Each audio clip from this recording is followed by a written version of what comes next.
পুতুলটির নাম লাবুবু। তবে এই পুতুল আর নিছক পুতুল নেই, দেখতেও বড় অদ্ভুত, ঠিক যেন রূপকথা গল্পের খোক্কসের মতো। বড় বড় চোখ, বড় বড় কান, বড় বড় দাঁত এবং মুখে একটি রহস্যময় হাসি।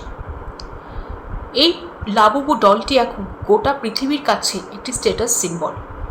দামি ঘড়ি, দামি বাড়ি, দামি বাইকের মতো এই লাবুবু এখনও শো অফের বস্তু হয়ে গেছে মিলেনিয়াল আর জেন্টসদের মধ্যে। কিন্তু কেন? জুন মাসে এই লাবুবু ডলটি বিক্রি হয়েছে 1.5 কোটি টাকায়, নিলামে বিক্রি হয়েছে।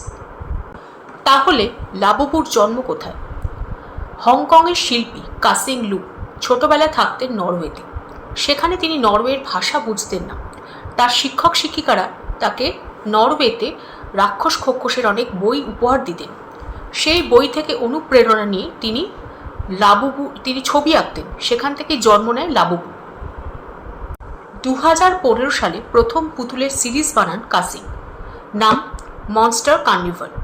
2019 সালে পোপ মার্ট নামে একটি খেলনা সংস্থা ব্লাইন্ড বক্স কনসেপ্ট আনেন, মানে কে কোন লাবুবু ডল পাবে সেটা বক্স খোলার আগে কেউ জানতে পারত না।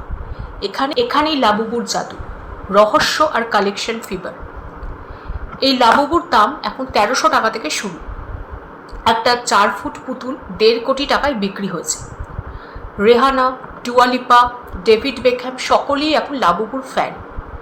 একটি অদ্ভুত দেখতে পুতুল কিভাবে পুরো দুনিয়ার ট্রেন্ড আর মার্কেটিংয়ের খেলা বদলে দিতে পারে, তাই না? এটা কি শুধুই ফ্যাশন, নাকি এর পেছনে রয়েছে মানব জাতির ক্ষতি করা কোনো বড় চক্রান্ত? এই কথাটা কেন বলছি? কারণ অনেক ভিডিওতে আমি দেখেছি ইনস্টাগ্রামে অনেকেই এই পুতুলটা কিনছেন, কেনার পর তাদের সাথে এমন অনেক কিছু খুবই নেগেটিভ কিছু ঘটনা ঘটছে, যার ফলে তাদের খুব ভয় ধরে গেছে মনে এই পুতুলটাকে ঘিরে। তার জন্য তারা পুতুলটাকে জ্বালিয়ে দিচ্ছে, জ্বালিয়ে শেষ করে দিচ্ছে। এই কারণেই বলছি কথাটা, এটা কি মানব জাতির ক্ষতি করার কোনো বড়সড় ষড়যন্ত্র নয় তো?